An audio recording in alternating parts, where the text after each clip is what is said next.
7 federal judges for dissenting votes. 30 years since America saw a tax scandal this massive. $200 billion drained from families, $15 milk cartons, $9 coffee cups, and one president caught red-handed. Today, in a live congressional showdown, Jasmine Crockett held up the ruling that branded Donald Trump's tariffs illegal. The chamber erupted. Farmers wept, parents screamed, and the nation watched as Trump sat in stunned silence for 37 excruciating seconds. This wasn't just politics. It was the biggest constitutional slapdown in modern history. If a president can steal billions with the stroke of a pen, what stops the next one from doing worse? Stay with us. This is a story worth every second of your time. The morning sky over America looked ordinary, but the airwaves were on fire. CNN's red ticker screamed across the bottom of the screen. Breaking: Trump's tariffs illegal, ruled by U.S. Appeals Court. MSNBC followed within seconds, their anchor's voice shaking with the gravity of it. For the first time in decades, a sitting president's central economic policy has been branded unlawful. Billions lost, families crushed. It wasn't just another headline. It was a lightning strike through the nation's soul. In diners from Ohio to Pennsylvania, in barber shops across Georgia, and in grocery lines in Texas, jaws dropped as the numbers rolled in. Coffee that once cost $3 now stood proudly at $9 a cup. A gallon of milk, once $3.50, now spiked to nearly $15 in some areas. The ticker didn't just tell a story of illegality. It told of families drowning in bills they could no longer pay. An old farmer in Iowa stared blankly at his TV, whispering to no one, "How do I feed my cattle? And the feed costs double." A construction worker in Detroit muttered, "I break my back every day, and I can't even afford my kids' school lunches anymore." A small grocery owner in Arizona slammed his calculator shut, his profit margins erased by the tariffs overnight. The shock wasn't abstract. It was visceral. Parents opened refrigerators with half-empty shelves, their kids asking why cereal was suddenly a luxury. Small towns whispered about neighbors selling homes. Everywhere, the same refrain echoed. Why are we paying the price? The answer, plastered across every screen, was blunt and brutal. Trump's tariffs illegal, invalid, and destructive. But here was the question no one could avoid, a hook sinking into every American heart. What happens when a president taxes his people like a king? The nation had fought a revolution to escape monarchs who imposed taxes without representation. Yet here it was again, disguised in the modern suit of a president who claimed to put America first. The irony was sickening. Cameras zoomed in on real lives broken by the policy. A mother in Wisconsin held up a milk carton to a local reporter, tears in her eyes. $15. That's 1 hour of work for me. One carton. How do I survive this? A Latino bodega owner in New York pointed at his shelves stripped bare. Trump's tax killed my business. My store was for my children's future. Now it's gone. These weren't just statistics. They were blood, sweat, and tears poured into a system that betrayed them. The tension wasn't just in the prices, it was in the silence after the verdict. For years, Trump supporters had defended the tariffs as tough on China or pro-American. But now, the courts had pulled the mask off. What remained was a man accused of illegally taxing his own people, stealing billions under the guise of patriotism. Across the nation, coffee shops, break rooms, and classrooms buzzed with the same bitter question: if the president can steal from us once, what else can he take?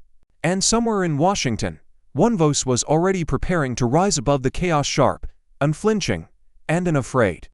Jasmine Crockett was watching. In a quiet Washington townhouse, the glow of a television screen lit up Jasmine Crockett's face. She sat motionless, eyes fixed on the breaking news banner repeating over and over, "Trump's tariffs illegal." Outside her window, the city buzzed with morning traffic, but inside, it was the silence of realization. Every headline, every number, $200 billion drained from American families, food prices soaring, hit her like a hammer. This wasn't just a legal verdict, this was theft. Her jaw tightened, and with a voice that carried both fury and resolve, she whispered, "This isn't just law, it's theft. And I'll confront him." Jasmine Crockett was no ordinary congresswoman. Young, black, and unafraid, she had carved her way through the trenches of Dallas courtrooms before ever stepping foot in Washington. To the communities who had been ignored, working-class families, black neighborhoods, Immigrants trying to survive. She wasn't a politician, she was a fighter.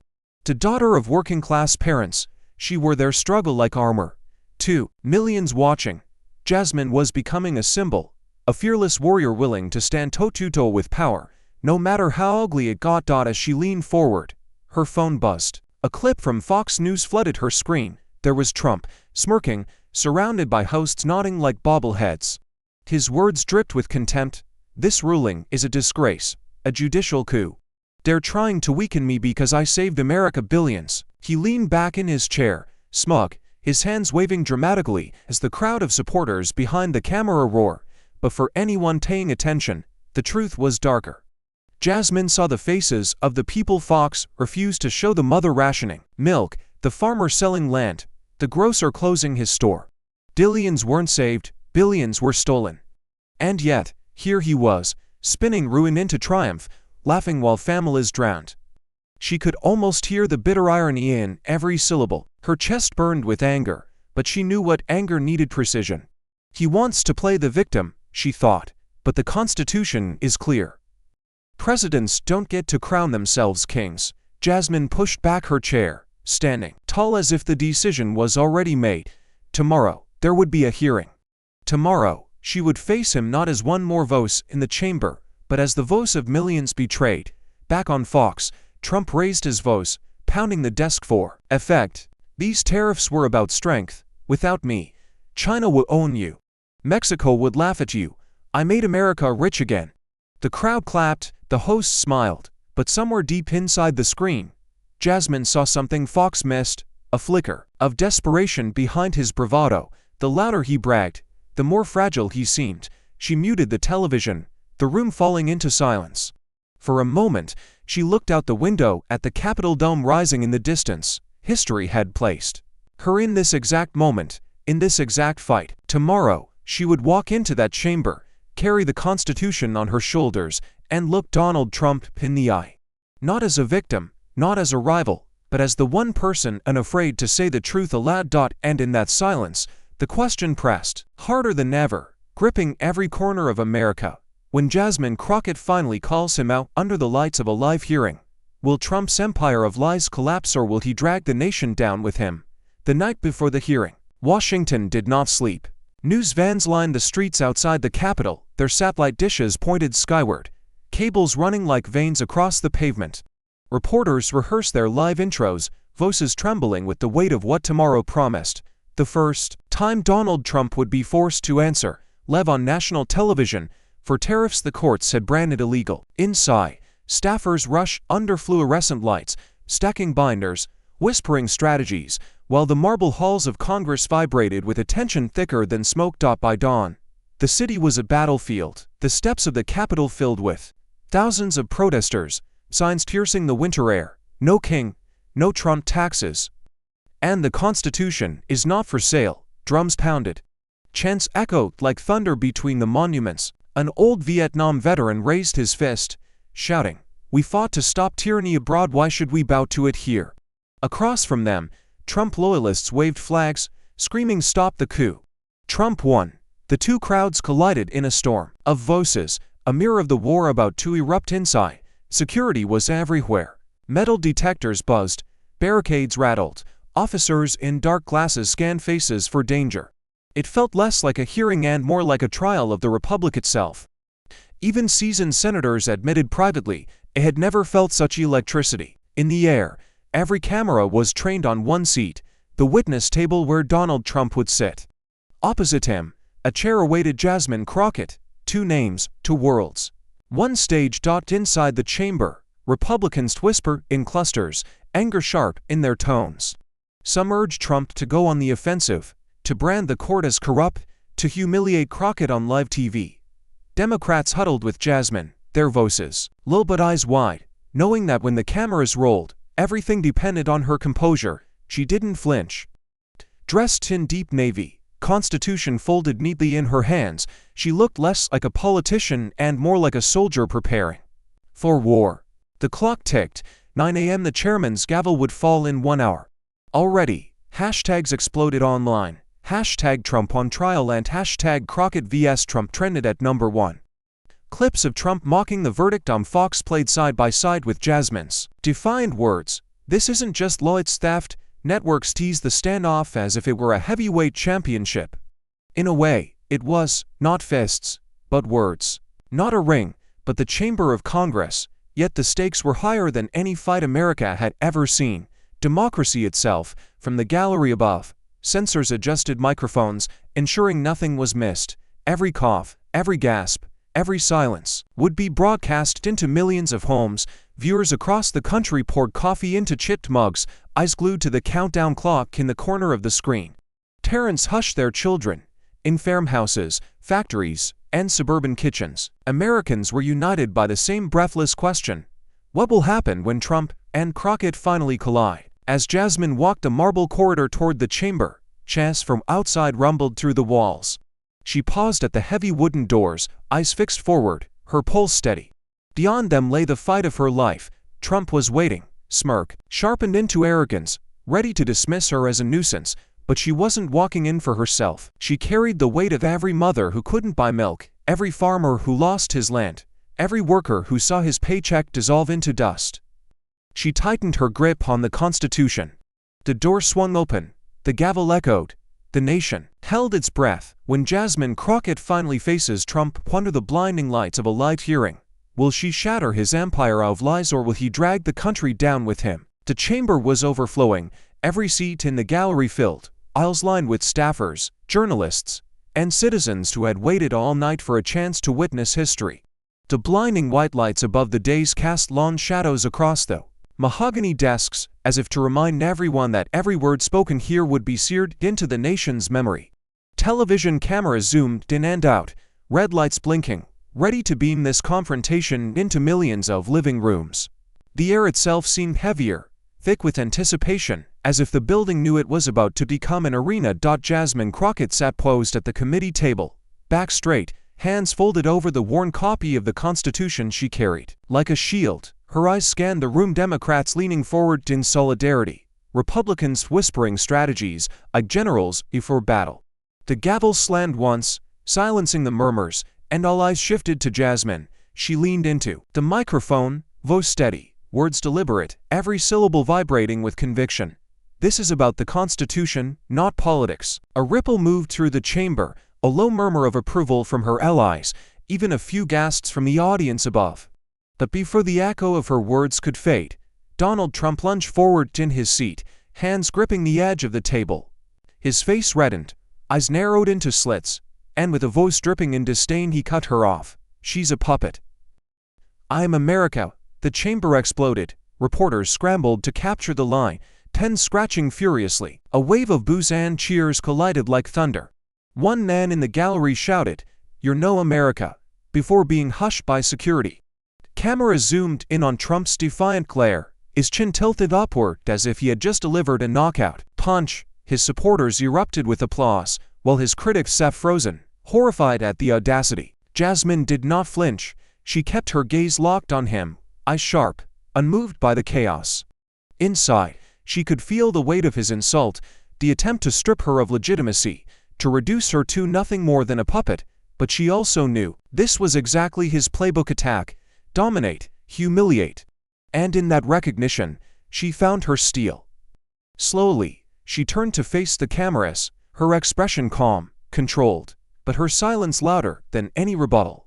The nation watched, waiting for her response, their hearts pounding with the suspense of what she would say next. The chairman's gavel struck again and again, demanding order, but the noise refused to die. Protesters outside chanted louder, their voices bleeding through the thick walls. "No king, no Trump taxes." The moment had split America in two. Inside, a president claiming to be the embodiment of a nation. Outside, a people shouting he had betrayed them. Trump leaned back, smirking, as if daring her to answer. The cameras tightened on Jasmine's face.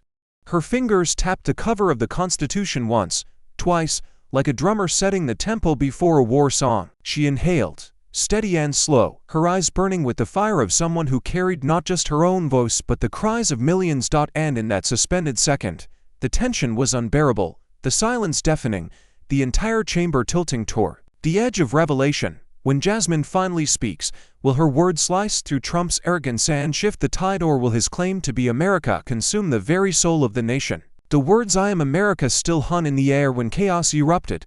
Marjorie Taylor Greene shot out of her chair like a firecracker, veins bulging, finger stabbing toward Jasmine. This is a witch hunt. This is treason against a president who fought for this country. Her voice cracked the chamber like shattered glass. Jim Jordan slammed his fist on the table, his tie swinging wildly, shouting over the nose, "She has no right to question him, no right at all." Their voices collided in a storm of fury, drowning out the gavel's desperate banging. Jasmine rose slowly, deliberately, as though the shouting were nothing more than static. She stood tall, her navy suit catching the blinding lights, and her voice cut through the cacophony like a blade. "The louder you scream, the clearer the truth becomes. Trump is illegal." The room detonated. Gasps, cheers, furious boos crashed together, but one sound rose above it all, the audience chanting in unison, fists pounding against the railings, "Illegal! Illegal! Illegal!" It spread like fire, from the gallery down to the streets outside, where protesters caught the chant and hurled it back into the chamber through stone walls and glass windows. Trump's face flushed crimson, his jaw twitching with rage. He leaned forward, his voice a guttural growl picked up by every microphone in the room. "You're a clown, a disgrace. You don't belong here." His supporters clapped, but their cheers were brittle, forced, the sound of a defense cracking. Under pressure, Jasmine didn't blink. She tilted her head, a faint smirk flickering at the corner of her mouth, as though his insults were nothing but confirmation of her power. Her eyes swept the room, meeting the gaze of those who had come to see truth wrestle lies. She didn't need to raise her voice, the chant carried her message for her, booming against the marble walls like a verdict delivered by the people themselves. Marjorie screamed again, her words lost in the roar, while Jim Jordan shouted until his face went pale, but their frenzy only fueled the crowd's defiance. The spectacle was no longer Jasmine versus Trump, it was Jasmine versus the entire machinery of denial, and she stood as still and unshaken as a pillar. Her hand rested on the Constitution, her voice ready, her resolve unbreakable. Trump gritted his teeth, eyes darting nervously toward the cameras broadcasting every frame. For the first time, the man who branded himself untouchable looked cornered. His hands trembled as he pointed across the table at Jasmine, trying to retake control, but the words stumbled, the insults recycled, the bravado collapsing under the sheer weight of the crowd's chant. Above it all, Jasmine leaned closer to her microphone, her voice low, deliberate, but amplified across the chamber like a war drum. "This is not about me. This is about you, Mr. Trump, and the fact that America now sees you for what you are." The audience fell into a stunned hush, the silence as sharp as the explosion that came before it. Every camera tightened on Trump's face, on Jasmine's steady glare, on the fragile moment balanced on the knife's edge of history. As Trump fumed and Jasmine stood unshaken, the question wasn't who shouted loudest, it was whose truth would survive the roar. Would Trump's empire of bluster hold, or would Jasmine's defiance carve straight through his armor on live television? The gavel cracked again, summoning order that refused to come. The chamber was still trembling from the chants, the insults, the defiance. Then, through the double doors at the back, a new figure emerged, measured steps, calm eyes, the quiet confidence of a man who had stood before the highest courts in the land. Neil Cotchill, former acting Solicitor General of the United States, carried no placards, no chants, no theatrics. He carried only the words of the law. The crowd shifted, sensing the pivot, cameras swiveled, following him as he took his place at the witness table.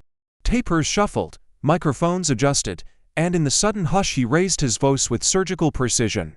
"The United States Court of Appeals, by a vote of 7-4, has ruled. The president has no power to tax the people without Congress." It was not shouted.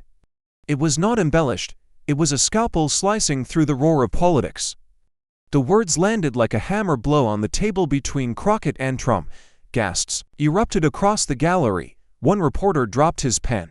A protester outside screamed so loud his voice cracked. "Did you hear that? Illegal!" The chant reignited, surging back through the stone walls like an unstoppable tide. The cameras turned. Every lens locked onto Donald Trump. His jaw tightened, but no words came. His mouth opened slightly, then closed again. His hands twitched against the table, but they did not rise. For the first time in memory, The man who thrived on no's, who fed on chaos, was frozen. 37 seconds, long enough for a nation to count every heartbeat. Long enough for millions watching at home to whisper to themselves, "He is nothing." Jasmine watched him carefully, not with triumph, but with a steady gaze that stripped him bare. Her silence mirrored his, but hers was chosen, controlled. His was empty. The chamber seemed to hold its breath, as if the building itself was listening for the comeback that never came. Even Green Nan Jordan leaned in, waiting, desperate for their champion to swing back. But he didn't. The seconds dragged. On the screen in living rooms, the networks ran split shots. Trump's face, blank hand cornered. Beside Neil Kochil's words printed across the bottom, "No president may impose taxes without Congress." The juxtaposition was devastating. It wasn't a debate anymore. It was a conviction written in real time. When the silence finally broke, it wasn't with Trump's voice. It was with the people's. The gallery erupted once more, this time louder, more feral, chanting not just illegal, but shame. The sound rained down like a verdict from the rafters, drowning the cameras, rattling the microphones. Trump blinked, his face red, his lips curling into something between rage and panic. The pause had ended, but the damage was already etched in history. 37 seconds of nothing, broadcast live to the world, carved into the national memory. And as the no's swelled again, the question burned hotter than ever, not just in the chamber but in the hearts of millions watching. Was this silence the first crack in Donald Trump's empire, or the terrifying calm before a storm that could shake America to its core? The echo of those 37 seconds still clung to the chamber when a figure in the gallery rose slowly, clutching a weathered hat in his trembling hands. He was a farmer from Iowa, his shoulders bent by decades under the sun, his voice hoarse, but cutting through the silence with raw pain. "I lost my farm because of your tariffs." The words hit the room like a hammer. Gasps rippled. Reporters' pens froze mid-sentence. Even the protesters outside seemed to pause, their chants muffled for an instant as if the entire city leaned in to hear his story. He went on, voice cracking but steady with rage. 3 generations. My father plowed that land. My son was supposed to inherit it, but the fee doubled, the buyers vanished, and I had no choice but to sell. You call that strength, Mr. Trump? You call that America first?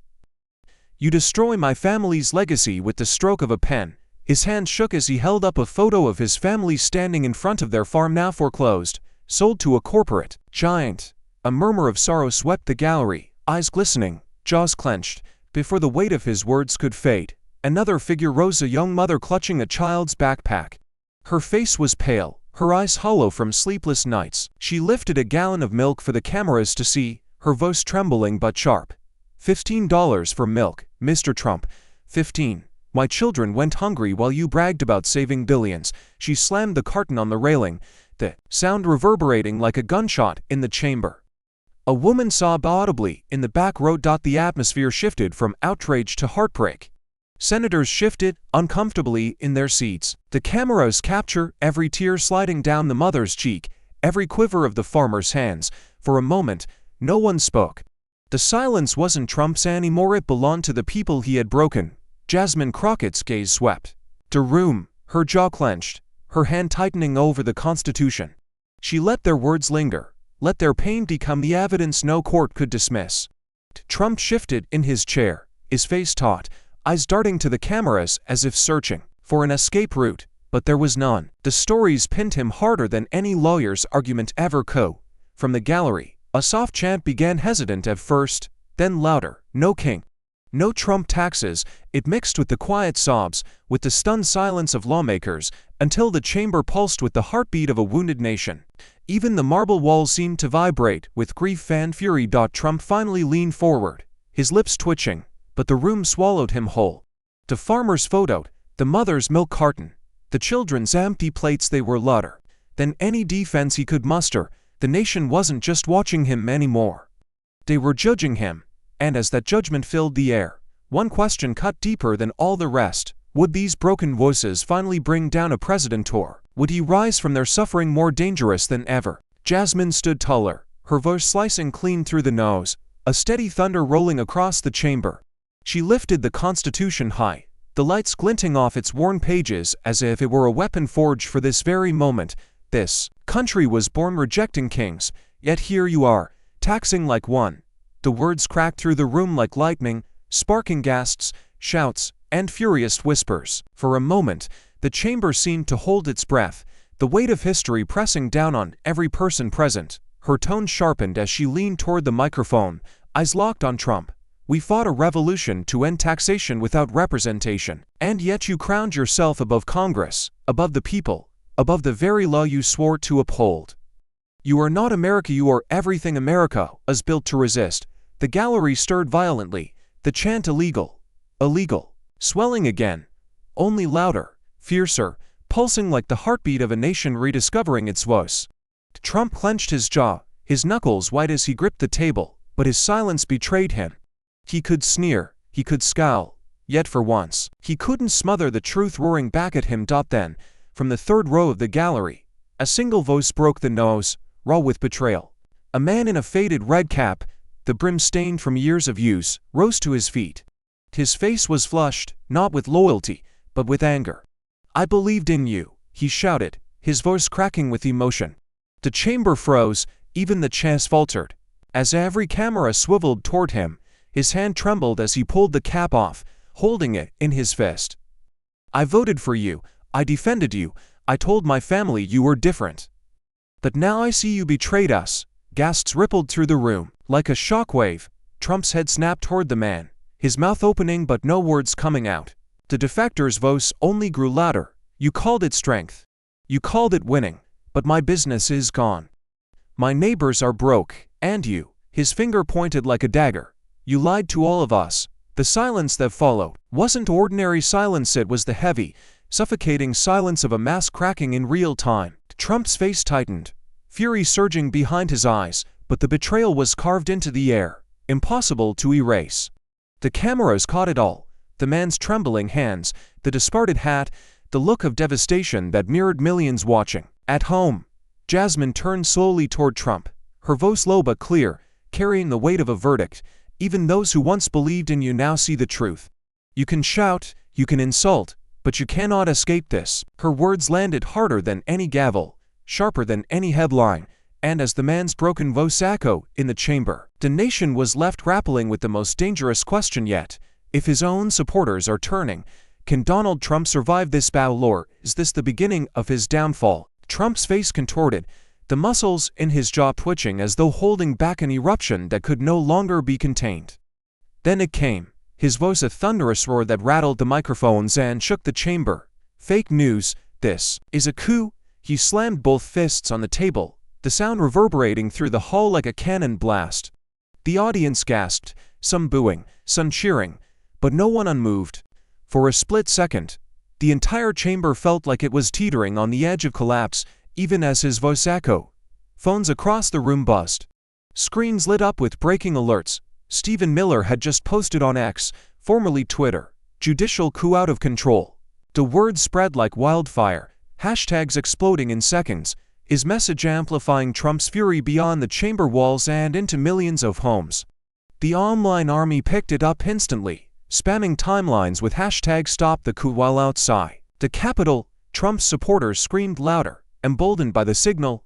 Inside, the Republicans moved as if on command. Marjorie Taylor Greene pounded the table so hard her knuckles turned white, shouting over the gavel, "They're stealing America, right in front of us."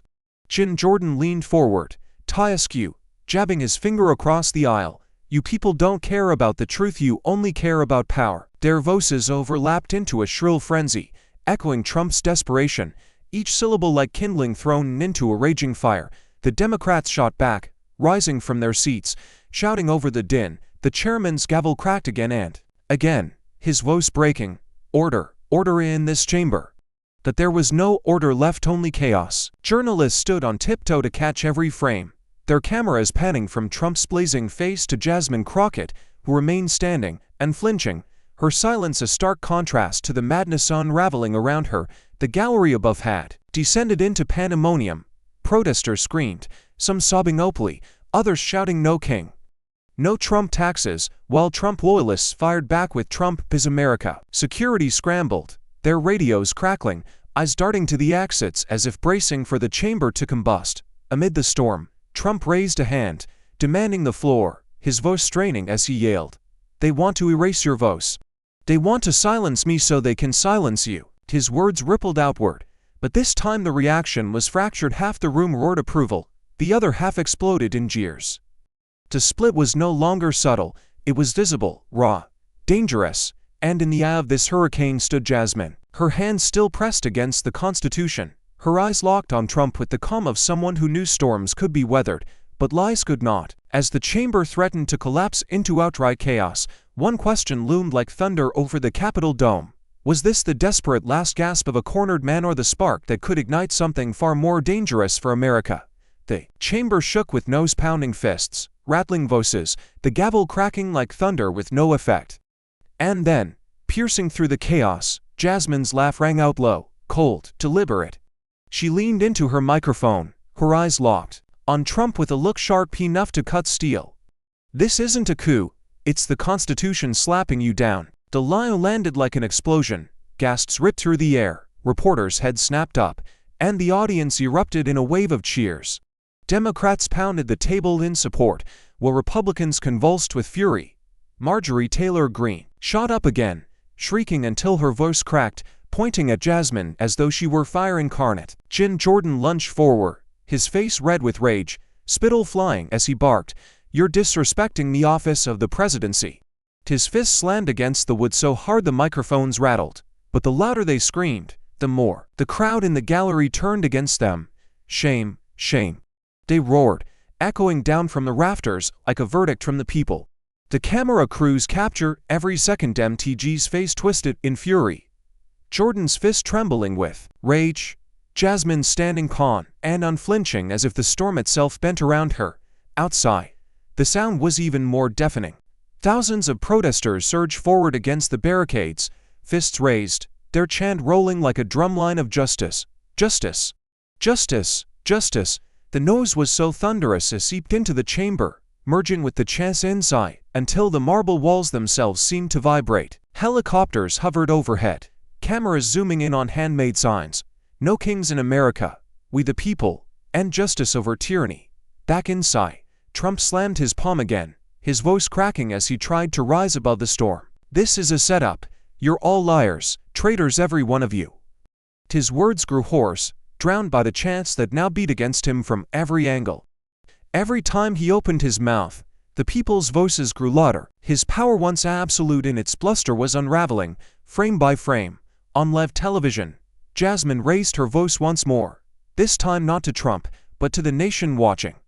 "The Constitution is not a weapon for tyrants, it is a shield for the people, and today, that shield stands against you, Mr. Trump." The gallery roared, reporters scrambled to push her words into breaking alerts, and the image of her standing tall against the chaos became the shot every camera fought to capture. For the first time, it wasn't just a hearing, it was a battle cry echoing from the chamber to the streets, from Washington to every kitchen table in America. And as the chants of justice thundered louder than Trump's fury, one question ripped through the heart of the nation: was Jasmine Crockett rising as the people's champion, or was this confrontation pushing America closer to the brink of chaos? Trump shot up from his chair, his face red, voice booming through the microphones like a man trying to claw back control. "This was never about the people in this room, it was about China, about Mexico, about Canada. They've been robbing US blind for decades, and I was the only one strong enough to fight back." He jabbed his finger toward the crowd, spit flying as he shouted, veins straining in his neck. "Without me, your jobs would be gone, your factories shut, your borders erased. I saved this nation from becoming a doormat." His words came in a torrent, the kind of furious monologue that had once rallied stadiums, but here, inside the marble walls, it sounded less like strength and more like desperation. The Republicans cheered, pounding the table, trying to resurrect the rhythm of his campaign rallies. Green's shrill cries echoed. Jordan's hands sliced the air as if sheer volume could smother the truth. For a moment, it seemed the chamber might tilt back toward Trump's control, his fire catching, his bluster filling the cracks of silence. And then Jasmine stepped forward. No theatrics, no shouting, just the calm authority of someone who knew the power of timing. She let his words hang in the air, let the weight of his fury press against the chamber like a storm cloud, And then she struck. "You didn't fight for America," she said, her voice steady, slicing clean through the nose. "You taxed America to death." The room gasped as if the air itself had been ripped away. The chant in the gallery reignited, this time more vicious, more unrelenting. "Illegal, illegal, illegal." The farmers, the mothers, the workers in the crowd pounded their fists, tears streaming down faces hardened by betrayal. Outside, the protesters caught the words and hurled them back against the stone walls. "Taxed America to death. Taxed America to death." The line had broken through. Trump's face twisted in rage, but he faltered. The camera zoomed in, sweat glistening on his brow, his jaw clenched, his eyes darting like a man who had lost the script. He opened his mouth to fire back, but the roar of the people swallowed him whole. Every attempt to rise was crushed under the avalanche of their voices. Jasmine raised the Constitution once more, her voice cutting through the storm. "He claims to have saved you, but tell me, does a savior leave children hungry, farms abandoned, families broken?" The chamber erupted. The line seared into the air like a verdict. Trump gripped the table, his knuckles white, his empire of bluster shrinking under the weight of one sentence. The scene was chaos incarnate, half the chamber screaming in defense, half in fury, the people roaring louder than both, and Jasmine, standing unbroken, her words hanging in the air like a blade no one could dull. And with the nation watching, the question thundered louder than the chants. Who will the people believe, the man shouting about enemies abroad, or the woman who exposed the devastation at home? The chamber seemed to spin in slow motion, amid the chaos, amid the fists pounding and the chants shaking the marble. The cameras locked onto Jasmine Crockett. She stood unmoved, her silhouette framed by the blinding lights above, eyes burning with resolve. It was as if she were the still point in a raging hurricane, the eye of the storm that refused to bend. Every lens caught it, the unwavering defiance etched into her face and broadcast it into millions of homes. And then, cutting through the roar, came the scrape of a chair. From the front row of the gallery, a man rose with difficulty, his movements stiff, his back bowed but his presence towering. He wore a faded military jacket heavy with medals, each one glinting under the lights. His voice trembled but carried the weight of battlefields and sacrifice. "I fought for freedom." Trump taxed it away. The chamber fell into stunned silence. Even the chants outside seemed to freeze, as though the nation itself leaned closer to hear him. He lifted a trembling hand, pointing at Trump. "I bled for this flag in Vietnam. My brothers died so Americans could live free. And what did you do, Mr. Trump? You took that freedom and sold it for profit. You call it strength, but I call it betrayal." His words echoed like gunfire through the hall. Gasps erupted, and tears streamed down faces hardened by years of watching politics as theater. But this was no theater. This was a soldier's verdict. A woman in the gallery sobbed openly, clutching her child.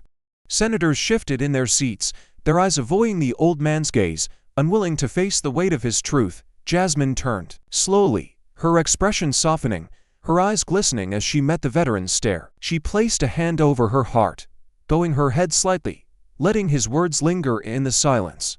For the first time in hours, the chaos subsided into something heavier: grief, sorrow, the unbearable ache of betrayal carved into a soldier's voice. Trump's reaction was caught in brutal close-up. His lips tightened, his eyes darted, but for once his bluster failed him. He tried to speak, but the words choked in his throat.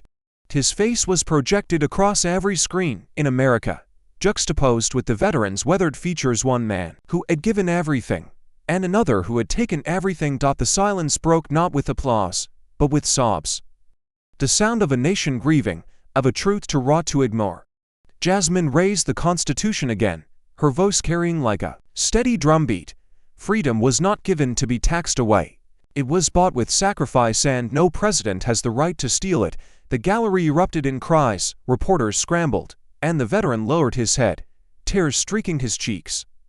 And as that image seared into the nation's conscience, a soldier weeping, a president cornered, the question thundered louder than ever. Could even Donald Trump's fury survive the weight of a veteran's betrayal, or was this the wound that would finally bring him down? Trump shifted in his chair, his face pale under the glare of the cameras, eyes darting like a cornered animal. He grabbed the microphone with both hands, his voice straining to regain the thunder that had once carried him through rallies. "I built the strongest economy ever," he bellowed, his words cracking as though even his own throat resisted the lie. No one has done more for this country than I did." He pounded the table for emphasis, desperate, sweat dripping down his temples as the camera zoomed in mercilessly. But his proclamation hung in the air like a brittle glass about to shatter. A murmur of disbelief rippled through the crowd. Then boos, sharp and cutting, pierced the chamber. Reporters scribbled furiously, "Trump claims strongest economy ever," as citizens recount devastation on the giant monitors outside. His words played in real time, fueling the protesters who screamed back at the screens, "Liar! Liar!" Jasmine rose again, her figure commanding, her voice calm but burning with fire. She let the silence stretch just long enough for the tension to tighten like a noose around Trump's words. Then she struck, "The strongest economy ever," she repeated, her tone dripping with disbelief. She gestured toward the farmer's photograph, the mother's milk carton, the veteran's trembling hand. "You didn't build an economy. You built an empire of lies on the backs of suffering families." The chamber detonated. Applause erupted from the gallery, the sound rolling like thunderclaps against the marble walls. Ordinary citizens stood to their feet, clapping through tears, shouting Jasmine's name as if she were the only one in the room speaking their truth. Outside, the protesters picked up the line and screamed it into the sky. "Empire of lies! Empire of lies!" The chant echoed down the streets of Washington, unstoppable. Trump's face twisted with fury, his fists clenched, but his voice was drowned by the wave crashing against him. Green shrieked. Jordan slammed his fist again. GOP lawmakers roared with rehearsed fury, but it was useless. Their cries blended into static, while Jasmine's words replayed in every ear, carved into every headline. She pressed forward, her eyes never leaving Trump's. "You bragged while families starved. You smirked while veterans wept. You called it winning, but every tear, every empty plate, every foreclosed home was the price of your so-called success." Her voice rose, trembling with righteous anger, and the crowd answered with another eruption of applause so fierce it rattled the chandeliers above. Trump shook his head violently, mouthing denials, but the image was already seared into the nation's conscience. Jasmine standing tall, Trump drowning in no's, the truth swallowing his bravado whole. And as the chamber thundered with applause and outrage, one question burned hotter than the lights overhead. Would America remember Trump's boast of greatness or Jasmine Crockett's ruthless truth that his empire was built on broken lives? The camera swept across the gallery, capturing the faces the headlines rarely showed. A black mother with tired eyes clutching her child's hand, an immigrant father in a worn jacket holding a sign scrawled in Spanish, a line of factory workers with callous palms folded over one another as if clinging to dignity itself. They were the people whose lives had been strangled by tariffs, whose voices had been silenced in boardrooms and ignored in rallies. And now, every lens in America broadcast their anguish to the world. Jasmine stepped forward, her figure framed against the glow of the overhead lights, her voice carrying not just through the chamber but beyond the cameras, out into living rooms and streets across the nation. "These are the faces of the people you failed," she said, pointing toward the gallery. Her hand trembled, not with fear, but with the weight of their stories. "They are not bargaining chips, they are not statistics on your charts, they are America, and I will not let another tyrant steal from these people." The words detonated like a charge, the chamber erupting into thunderous applause and cries of solidarity. Citizens in the gallery rose to their feet, chanting her name, pounding their fists against the railing. The sound spilled outside, where the protesters caught the cry and whirred it through the streets. "Justice for the people! Justice for the people!" Helicopter spotlights swept over the crowd as the chant rolled like a tidal wave across the city. Trump shook his head furiously, his lips pulled into a sneer. "She's grandstanding. This is all a show," he barked, slamming his hand on the table, but his voice cracked under the sheer force of the crowd's roar. The Republicans tried again to drown her out, Green screeching, Jordan yelling until his face turned crimson, but their fury only amplified the contrast. Rage against resolve, nose against truth. Jasmine's gaze never wavered. She turned from Trump back to the crowd, her eyes sweeping over the faces of the forgotten. Her words fell like steel against stone. Every farm sold, every job lost, every child who went to bed hungry because of your greed. These people are the proof. They carried America on their backs while you line your pockets. And I swear to them, right here, in front of this nation, never again. The chamber was no longer a hearing.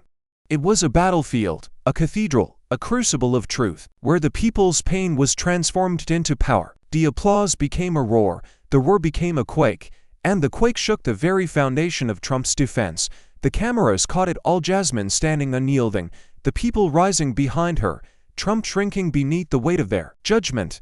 And as that image seared itself into history, one question burned through every living room in America. Is this the moment Jasmine Crockett rises as the nation's new warrior for justice, or will the forces of power strike back before she can finish the fight? The morning after the hearing, America woke up to a headline that screamed across every screen, every front page, every phone notification: Trump cornered. Crockett rising. CNN ran the clip of Jasmine lifting the Constitution over and over. MSNBC replayed the veteran's trembling words on loop.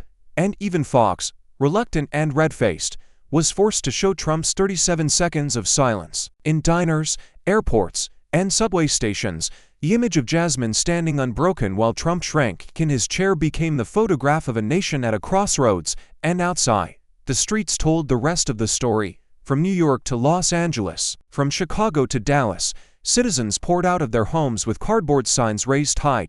No king, no Trump taxes. The chant roared down avenues, thundered across bridges, and filled the air like a drumbeat of rebellion. In Washington, the crowd swelled into tens of thousands, their voices rising in unison beneath the Capitol dome, drowning out the sirens and the hum of helicopters. Protesters climbed lampposts to wave American flags with the words "Justice belongs to the people" painted in black. The nation was burning with a new fire. Social media lit up with clips of Jasmine's words, hashtags exploding, hashtag No King Trump, hashtag Crockett vs. Trump, hashtag Justice Now. Within hours, millions of Americans had seen the moment Trump froze, the moment Jasmine struck, the moment the crowd rose against him. TikTok loops showed teenagers chanting with their parents, veterans standing shoulder to shoulder with immigrants, factory workers marching beside teachers. It was no longer just a hearing, it was a movement. Inside Republican headquarters, the panic was palpable. Senior aides whispered about the tide turning too fast, too hard. Fundraising calls grew frantic, messages laced with desperation: hold the line, protect the president. But even in private, cracks showed. One senator muttered to a colleague, "We're losing the people." Another admitted off camera, "If this continues, he'll take us all down with him." They tried to rally, tried to bark louder in defense, but the noise outside was deafening. The chants from the street seeped into their offices, into their homes, into their nightmares. Meanwhile, Jasmine's phone buzzed endlessly. Messages from ordinary Americans flooded in: single mothers, small business owners, veterans, students, each one thanking her for giving their pain a voice. Her team, huddled in a cramped office, walls covered in headlines, eyes wide with disbelief. They had expected a fight. They had not expected a revolution. Back in the chamber, Trump raged to anyone who would listen, pacing like a caged animal, hurling accusations at staffers, calling the media traitors and the courts criminals. But behind the fury was something new, something foreign to him: fear. For the first time, Donald Trump wasn't dictating the story, he was trapped inside one he could not control. And as America's streets roared with the cry of "No King, no Trump taxes," one question loomed larger than every headline. Was this the birth of Jasmine Crockett as the new face of justice, or the spark of a national conflict that no one could contain? The chamber was vibrating with fury and anticipation when Jasmine stepped forward again, her voice steady, every syllable cutting like a blade through the storm. America is not for sale. Not to you, not to your cronies, not to anyone who believes power is a license to steal. The words echoed, bouncing off the marble walls, amplified by the silence that followed. For a moment, even her opponents froze, stunned by the ferocity in her tone. Trump snapped. His fist slammed onto the table with a thunderous crack, papers scattering across the floor. His face was crimson, his voice hoarse with rage as he bellowed, "Witch hunt. That's all this is, a witch hunt." His roar was primal, a desperate cry to reclaim control, but the microphones betrayed him, capturing every tremor in his voice, every crack in his facade. And then it came, the answer, not from Jasmine, not from a senator, but from the people themselves. From the gallery above, from the streets outside, from televisions across the nation, voices rose in unison: "Constitution, Constitution." The chant grew louder, pounding like war drums, shaking the chamber until the gavel was useless against the tidal wave of sound. The cameras caught Trump's face, twitching, his jaw clenching as the word he had twisted for years was now turned against him, hurled back like a weapon. Jasmine's eyes never left him, her silence deliberate, her presence unshakable, as if she knew the people had spoken for her. The gallery was on its feet, protesters outside howling the word into the night sky, their voices rolling down avenues and into every American living room. Constitution, not an idea, not a relic, but a battle cry. And as the echo thundered from marble to street, the question seared itself into the nation's soul. Was this the sound of Trump's undoing or the first cry of a revolution that had only just begun? The chamber quieted as Neil Kachu rose once more, his calm demeanor slicing through the chaos like a scalpel. He adjusted his glasses, his voice deliberate, every word carrying the weight of law and history. "This is not just an abuse of power," he declared, his tone ringing with finality. "This is the largest illegal tax since 1993. Billions taken without consent. Billions stolen from the very people a president swore to serve." The words hung in the air, heavy as iron chains. Reporters scribbled furiously, cameras zoomed in, and the gallery leaned forward as though watching the hammer of justice being lowered in real time. The phrase "largest illegal tax" spread like wildfire across the screens, a headline that could not be ignored. A verdict the world had just witnessed lived out. Jasmine seized the moment. She stood, fire blazing in her eyes, her hand lifting to point straight across the chamber at Donald Trump. Her voice rose above the gavel, above the chants, above the storm itself. "You broke the law, you broke the people, and you will answer for it." The chamber erupted, the words crashing down like a thunderclap, each sentence a blow landing harder than the last. Trump's face drained of color. His bravado slipped, the mask of arrogance cracking under the relentless light of truth. For the first time, his hands trembled where they gripped the table. His lips parted, but no words came, only a shallow breath caught by the microphones, broadcast into millions of homes. The man who had once roared to stadiums now sat visibly shaken, cornered, stripped bare by law and by conscience. The gallery erupted again, half in cheers, half in gasps, the sound like a tidal wave smashing against the walls. Protesters outside roared Jasmine's words through megaphones, their chant echoing through the streets. "You broke the law, you broke the people." The Capitol itself seemed to vibrate with judgment, and as cameras zoomed in on Trump's trembling hands, on Jasmine's unyielding stare, and on Kachu's quiet certainty, the question thundered through every corner of America. When justice knocks, can even a president hide? The gavel struck, the session adjourned, but the storm had only just begun. Outside the Capitol, the crowd did not disperse, they surged. Tens of thousands roared as Jasmine Crockett emerged into the night, the flash of cameras igniting the sky like lightning. Chants shook the air. Banners waved above the sea of fists. "No king, no Trump taxes." The sound carried across Washington, spilling through avenues and echoing against monuments built for liberty. Across America, the tremors spread. In New York, protesters swarmed Times Square, their chants reverberating between the neon towers. In Chicago, workers marched along the river, fists raised, signs painted in red, "Justice, not tyranny." In Los Angeles, students filled the freeways, cars honking in rhythm to the chant that had become the heartbeat of a nation. Hashtags exploded. Hashtag No King Trump, hashtag Justice for the People, hashtag Crockett vs. Trump trending worldwide within hours. Clips of Trump's trembling silence played on repeat, contrasted with Jasmine's fiery declaration, "You broke the law, you broke the people, you will answer for it." The fury wasn't contained to the streets. Newsrooms erupted with headlines. The New York Times ran, "Trump cornered, Crockett ascendant." The Washington Post declared, "Largest illegal tax since '93, the reckoning." Even conservative outlets couldn't ignore the optics, their anchors forced to replay Trump's 37 seconds of silence while millions watched. Judging. Inside GOP headquarters, panic spiraled. Donors flooded phones with angry questions. Strategists whispered about defections. Aides feared the dam was breaking. One Republican senator muttered under his breath, caught by a hot mic, "We may not survive this." Fear bled into every corner of their once ironclad fortress, and yet, amid the chaos, one figure stood taller than the noise. Jasmine Crockett, framed by flashing cameras and chanting crowds, raised the Constitution high above her head. Her voice carried like a bell through the storm. America belongs to its people, and no man, not even a president, will ever be king. And as those words burned into history, one question roared louder than the chants, sharper than the headlines. Had Jasmine Crockett just become the warrior America had been waiting for, or had she ignited a fire too powerful to control? The heavy wooden doors of the Capitol swung open, and Jasmine Crockett stepped into the night. A roar erupted, so powerful it rattled the barricades. Jasmine, Jasmine. Thousands of voices fused into one, a tidal wave of sound that shook the air. The flashing lights of cameras painted the marble steps in strobing bursts of white, capturing every second as history unfolded. She descended slowly, the Constitution still clutched in her hand, and the crowd surged forward. Farmers reached out with calloused hands, mothers lifted their children onto their shoulders, veterans stood at attention with tears streaming down their faces.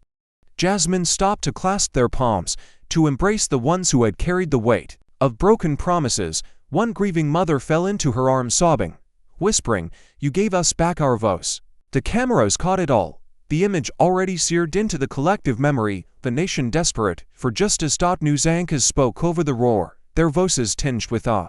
She is no longer just a congresswoman, she is the people's warrior. Headlines blazed across screens as millions watched live, their hearts pounding with the electric sense that something irreversible had just happened.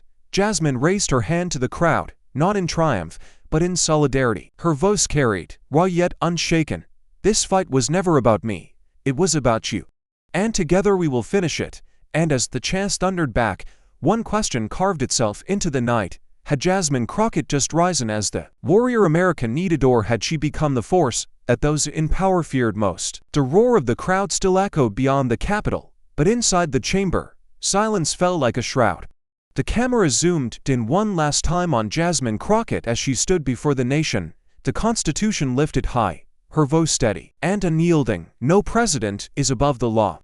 No community is beneath its protection. Justice belongs to the people.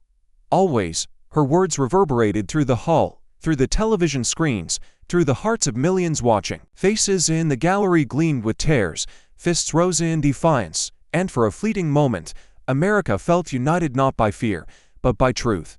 Outside, chants morphed from fury to hope, echoing across the night sky like a hymn of rebirth. The screen cut to black. The thunder of chants faded into silence, and then, in stark white letters against the void, the message appeared. No president is above the law. No community is beneath its protection. Justice belongs to the people, always. A beat of silence, a pause that demanded reflection. Then a final line appeared, sharper than any gavel, heavier than any verdict. If justice can silence a president, what else can it give back to the people? True justice is not measured by the power of leaders, but by the courage of ordinary people who refuse to be silenced. Jasmine's fight reminds us that no voice is too small to challenge corruption, and no community is too weak to demand protection. In life, we all face moments where standing silent feels easier, but silence allows injustice to grow. The lesson is clear. Courage creates change, even against giants. What would you personally be willing to stand up for if justice itself was on the line? Thank you for watching until this moment and for standing with us on this journey for justice. Your support means everything. Like, subscribe, and turn on notifications so you never miss what's next. And we'd love to hear your thoughts. Leave a comment below and let us know what moved you most in this story. Together, our voices make a difference.